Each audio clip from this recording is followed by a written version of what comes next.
Do you even know your place? Well, but I had to work late today. What's the point of a curfew then? Using work as an excuse? My husband yelled at me, as he usually did. The man who once rescued me from my loneliness through marriage. But years have passed, and that man is long gone. Still, I kept believing, hoping he'd someday return to the man he once was.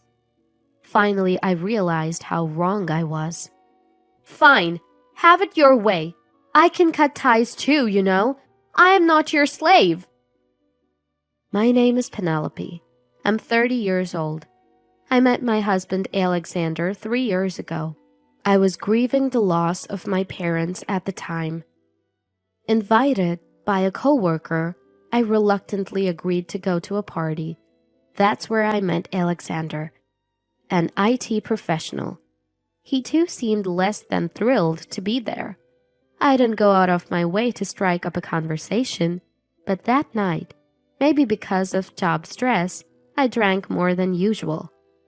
Feeling unwell, I stepped outside for some fresh air.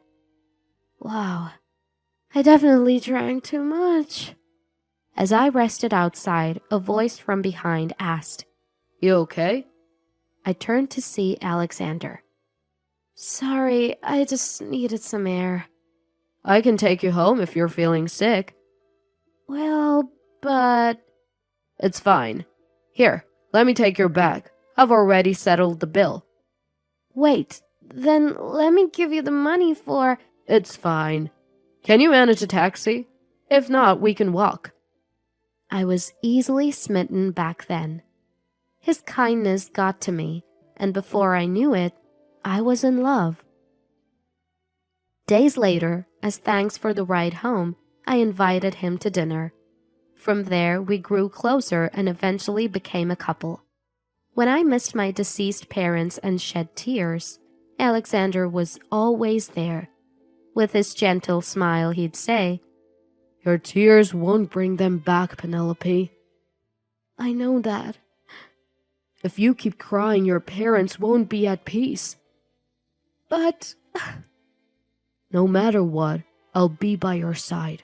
You're not alone anymore, Penelope, so please, no more tears. Alexander... I'll always be here, Penelope. How comforting those words were. Since then, I stopped crying over my parents. I looked forward to sharing many more moments with Alexander. As we headed to City Hall to register our marriage, I felt certain of this. We met at a reluctant party, yet that led me to Alexander. However, I was yet to discover his true colors, the true nature of my favorite Alexander.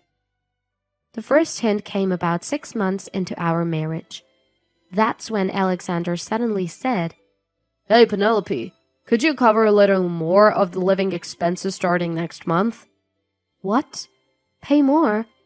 Did something happen? Well, you see, starting next month, my dad and mom asked if I could send them some money. Hold on, isn't Lucas a government worker? He has a stable income.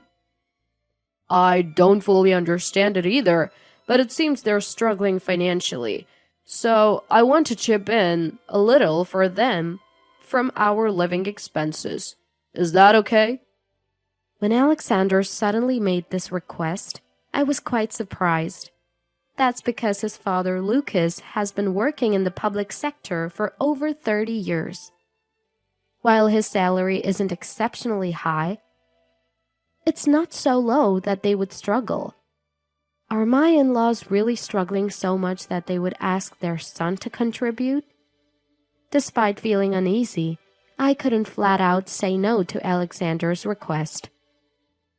Reluctantly, I decided to pitch in an extra $500 for the living expenses next month.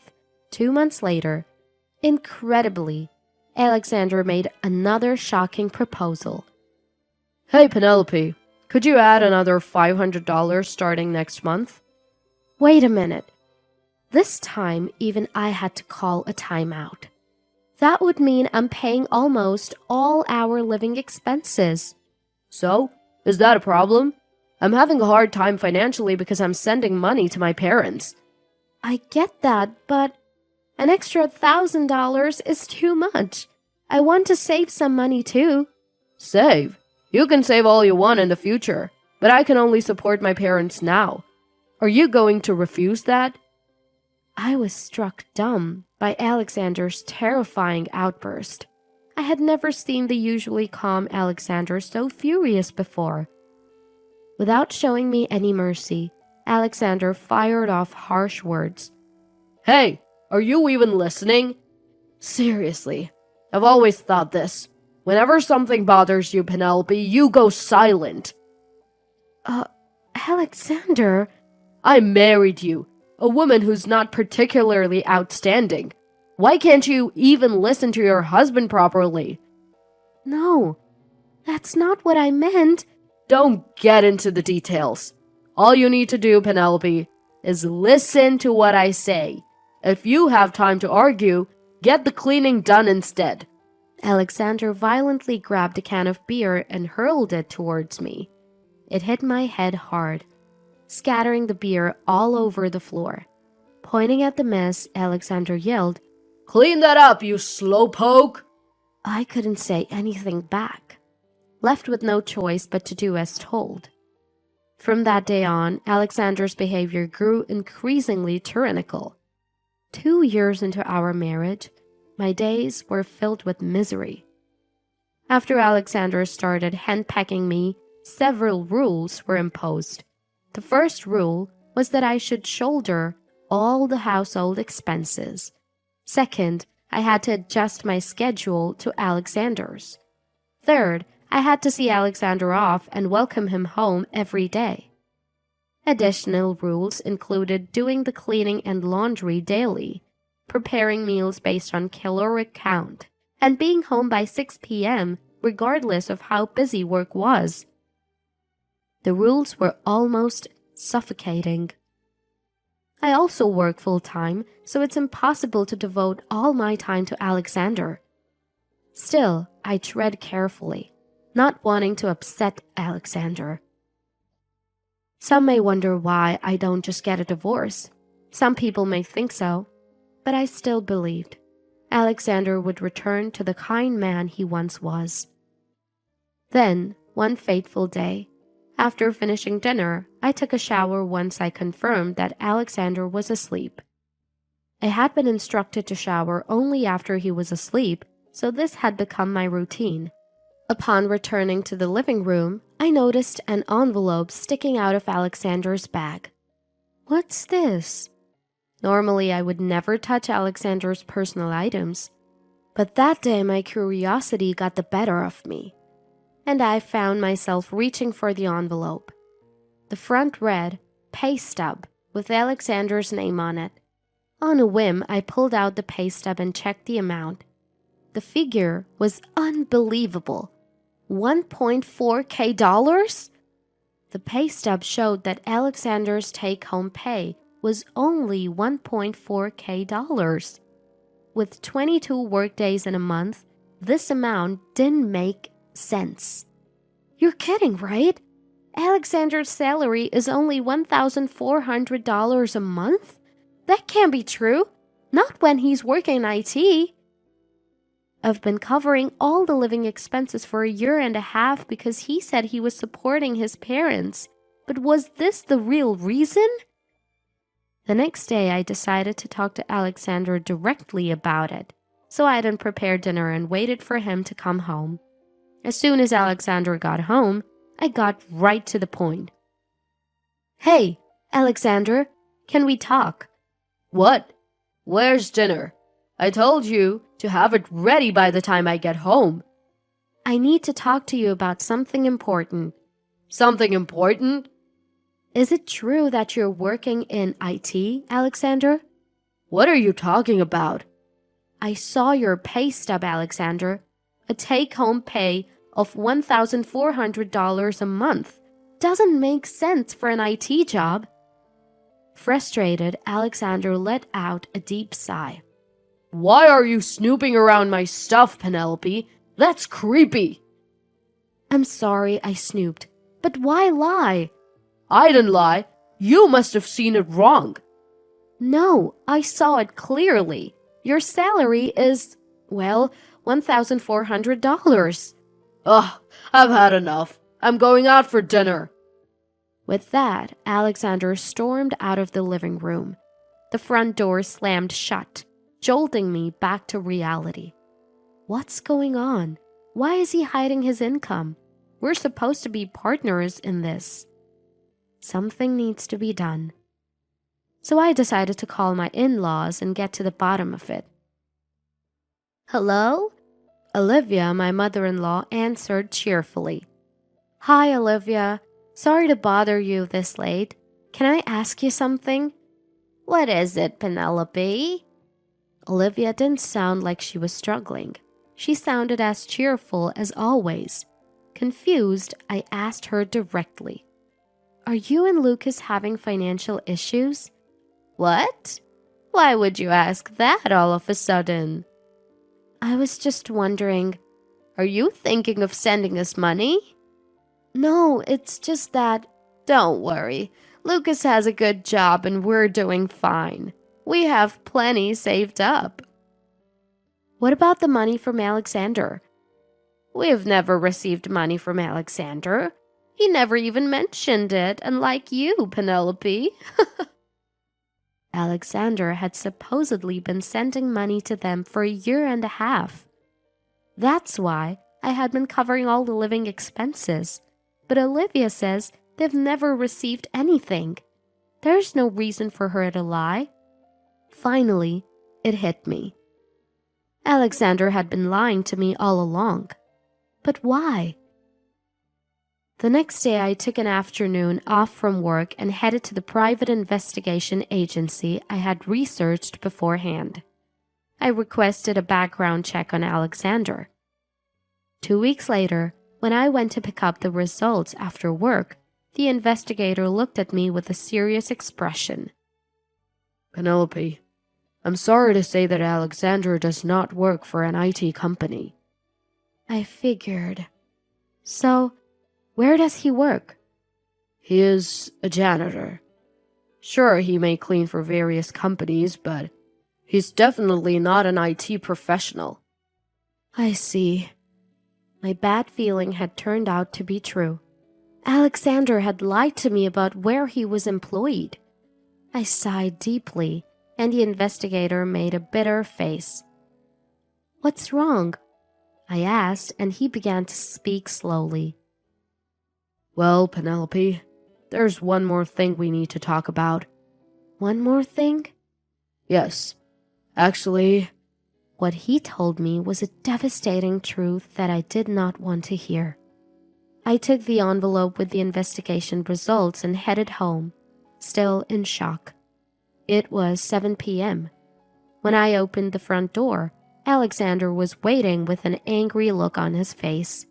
Do you even know what time it is? I'm sorry, I had to work late today. It was clear Alexander was lying. Even though I was the one at an advantage here, I found myself apologizing out of habit. Seizing the opportunity, Alexander raised his voice. Do you even know your place, Penelope?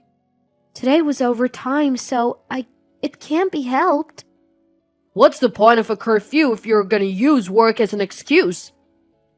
An excuse? That's not what I meant. What about my dinner? I'll divorce you if you neglect your duties. In that moment, a dull pain ran across my cheek. Alexander had slapped me. And that was the last thread of patience I had snapped. Deception, control, insults, and now violence. How much more will it take for him to be satisfied? I'm not his slave. You can be happy with Alexander.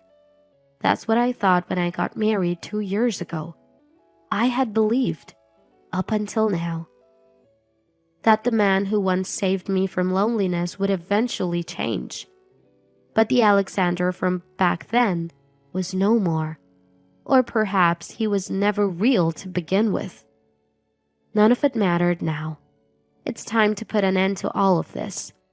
I took a deep breath, looked straight at Alexander and said, "Fine, I'll leave." What? Penelope, are you serious? You're talking about divorce, right? I'll go, so you can do as you please.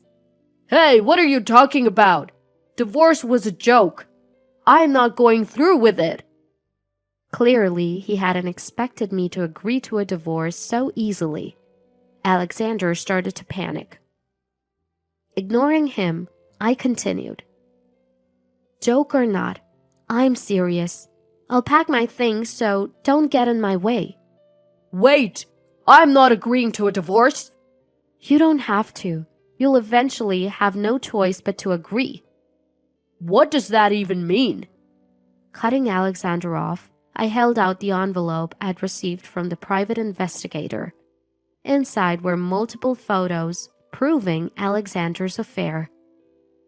His face drained of color as I placed the photos in front of him. It was time to deliver the cold, hard truth. These are pictures of you cheating, right? You lied about work, about sending money to your family, and you even had me covering our living expenses so you could support your mistress. That's not it. Penelope, What do you mean that's not it? I've already confirmed with Olivia, and these photos were taken by a professional investigator, you know? Alexander was clearly stumbling over his words. I was fed up with him. He was only thinking about saving his own skin. Time to put an end to this farce. I declared loudly. Who knew you'd turn out to be such a low life, Alexander? I was a fool for being deceived, but what you did is unforgivable. Lying, manipulating, cheating. You're the worst of the worst. How can you even live like that? Please calm down, Penelope. I'm sorry. Sorry?